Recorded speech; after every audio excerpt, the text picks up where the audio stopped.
Tudo bem com vocês? Então, esse vídeo aqui é da nossa aula 7 já, né? Que nós falamos ali, principalmente da aula 6 pra cá, da aula 5 pra cá, né? Nós falamos muito sobre esse lance das expectativas, né? Que muitas pessoas confundem as expectativas do ser com as expectativas do ego, né? Que é essa identificação humana que nós temos, que é o racional, né? Que é tudo que é limitado, né? Tudo que é essa definição do que os outros, né, fizeram de nós é o ego, né? A definição que tu tem de ti mesmo, quando tu começou a olhar para dentro de ti, exercer o teu autoconhecimento, essa é a real definição. Esse é o teu autoconceito. Quanto mais tu te encontrar contigo mesmo, né? E isso a gente faz através da meditação. Eu até falei para vocês, né, que ia comentar um pouquinho um vídeo sobre a meditação. Então, assim, ó, muitas pessoas, né, às vezes me perguntam, né, Suzy, como é que eu faço a meditação de uma forma correta? E existe, assim, ó, gente, uma mitificação tão grande, um rótulo tão grande em tantas coisas, né, em tudo a gente coloca rótulo, né? E quando eu digo todos nós, sempre que eu tô falando pra vocês, eu me incluo, porque tudo é uma jornada, né, a gente vai aprendendo, também já coloquei rótulo em muita coisa. E aí que nasce aquele, né, pré-conceito, né? A gente faz conceito de tudo e ainda tem aquele pré-conceito antes de certas coisas, né? A meditação, ela ganhou um tremendo rótulo também, né? Que é algo assim que é para te transcender, que é algo para ti, também pode ser, né? Mas que é algo que só pessoas que praticam yoga vão fazer, que a gente tem que colocar uma roupinha indiana para fazer, acender um monte de incenso e começar. A gente pode fazer uma meditação em qualquer lugar, gente. Eu trabalhei muitos anos no comércio, né? E de 2000 do final de 2015 para cá que eu realmente comecei, né, a minha incursão, né, a minha jornada mesmo pelo meu autoconhecimento mais aflorado, onde eu fiz cursos, enfim. E também que eu conheci a LDA, a Física Quântica, que foi quando eu comecei a fazer diferença na minha vida. Foi quando realmente eu consegui girar a chave, né? Bom, só que nesses anos, antes, né, nesses anos que eu trabalhava no comércio, eu trabalhei ainda até 2017. O que aconteceu, assim, de CLT, né, de carteira assinada? O que acontecia? Às vezes tinha algum momento ruim ali, né, algum momento, né, tenso, eu ia meditar no banheiro. Incrível, né? Então a meditação, tenho certeza que vários de vocês que estão assistindo já fizeram isso também, né? Então a meditação é simplesmente, né, tu te conectar com o teu eu interior, com a tua alma. Então tu pode começar como uma oração, tu pode, né, acessar um vídeo daquelas teleguiadas, né? Eu já fiz muito, né, no início, e já comecei a sentir, assim, muita coisa diferente desde o início, né? Eu não sou especialista, na verdade, assim, eu entendo muito pouco, né, sobre alinhamento de chakras, mas eu sentia muito forte, né, como se tivesse um véu, assim, na minha cabeça, tu realmente te conecta, e quanto mais tu vai fazendo, né, mais tu for praticando, mais tu fica apto com aquilo vira um hábito também maravilhoso, e isso também faz com que tu melhore cada vez mais, né? Nada faz que a gente melhore mais alguma coisa, do que a prática, né? É praticando aquilo que a gente vai chegar a uma excelência. Então, a meditação é isso, a forma que tu fizer é a correta. Então, nos últimos conteúdos ali, né, e nessa aula que a gente viu na aula 7, né, eu toquei de novo nesse assunto com vocês da inconsciência. O que é isso? É o que eu falei pra vocês lá desde o início, sobre aquela expressão dormindo na Matrix, sabe? Sempre quando a gente tá assim, ó, inconsciente, é quando a gente não trouxe ainda a ideia real do que tá acontecendo conosco. Por exemplo, sabe quando tu tá assistindo um vídeo, ou tu tá fazendo um treinamento como esse, várias pessoas já me disseram, né, que tem muitas fichas caindo, né, estão recebendo muitos insights.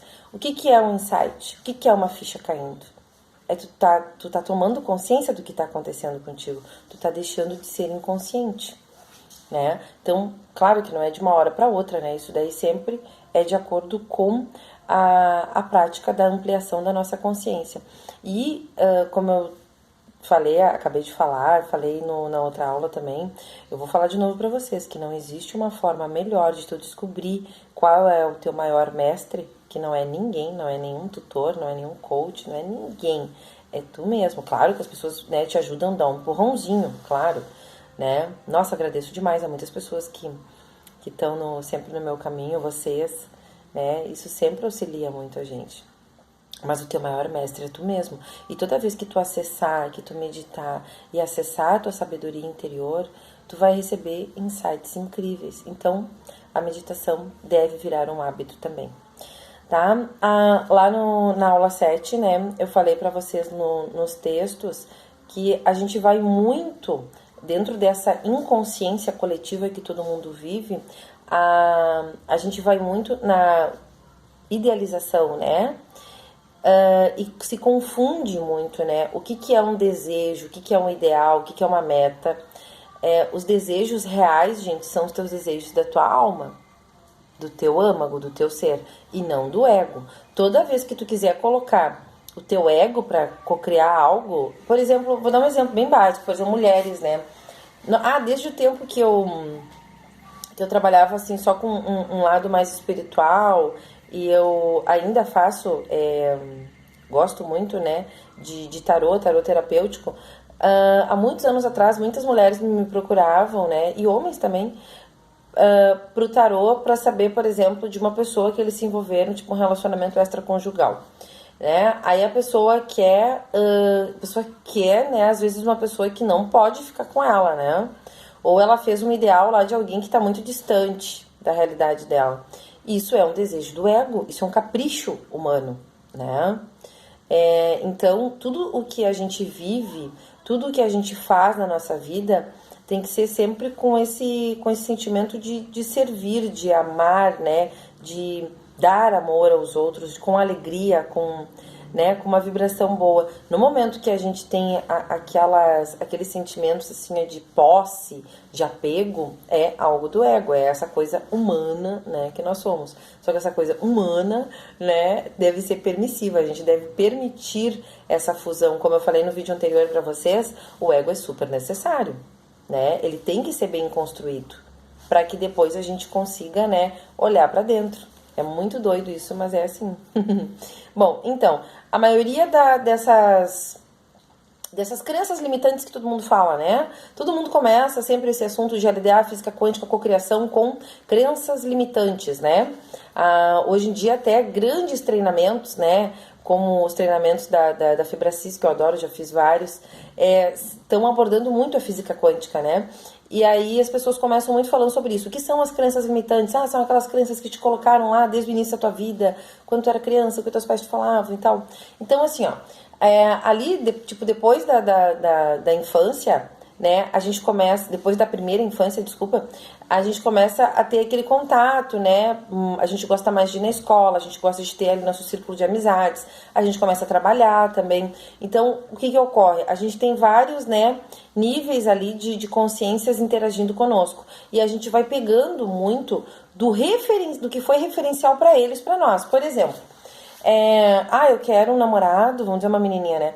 Eu quero um namorado que seja loiro, alto, de olhos azuis, seja um empresário, né? Não sei o que, a pessoa faz aquele ideal. Ela idealizou por quê? Por que ela idealizou dessa forma? Porque isso já vem como um referencial social que ela está querendo seguir. Então é por isso que acontece muito, muito sofrimento, né? Em relações familiares, em relações pessoais, relacionamentos. E isso se alastra para a vida financeira, para tudo, porque as pessoas ficam nessas falsas expectativas, né? Então, geralmente, né, o que é um referencial para alguém, para uma pessoa, é o que é referencial para os outros, né? Vou falar uma coisa bem pessoal para vocês, por exemplo, sobre o meu trabalho, que eu venho desenvolvendo agora de um ano para cá. Os treinamentos são bem recentes, são de janeiro para cá, e tem muitas pessoas que me perguntam assim, mas eu não te conheço ainda, tu não é conhecida, né? E realmente eu nem sei se é essa a minha intenção, sabe? Ficar muito conhecida. Eu gosto de espalhar isso, sempre gostei, quem me conhece sabe, né? Eu quero muito ainda, tenho muitos projetos na minha mente, assim, ó, para passar esse ideal de... esse ideal é ótimo, né? Para passar essa ideia de conhecimento da física quântica para crianças, para pessoas que, né, hoje, por exemplo, são pessoas que ainda estão numa linha de pobreza, são pessoas que ainda não conheceram isso, todos têm o mesmo potencial, né? Então a minha ideia é essa, né, de alavancar isso, de agregar o máximo possível para as pessoas esse valor. Mas muitas pessoas, né, vêm com esse olhar, né, de nossa, mas e que referencial tu tem? Né? Então, e nós mesmos, né? Cada um de nós na área profissional, na vida, né? Por exemplo, lá quando tu foi conhecer a tua sogra, quando tu foi conhecer o sogro, mas nossa, de que família tu é? Então as pessoas têm muito isso, né? O referencial. Nada contra, gente, jamais os valores, porque os valores são essenciais. Nisso eu sou bem conservadora, sabe? Eu acho que tem que existir, mas cada um no seu devido papel, como eu já falei desde o início para vocês também. O papel do pai, o papel da mãe, né? A criança, ela ser acolhida. Não colocar, por exemplo, uma criança para fazer o papel do pai, né? Nunca, jamais dá uma ideia muito, muito errada para a criança, e aí lá na vida adulta isso se reflete, né? Então, não é que eu seja, assim, uma pessoa controversa nesse sentido. Eu sou bem tradicional nisso.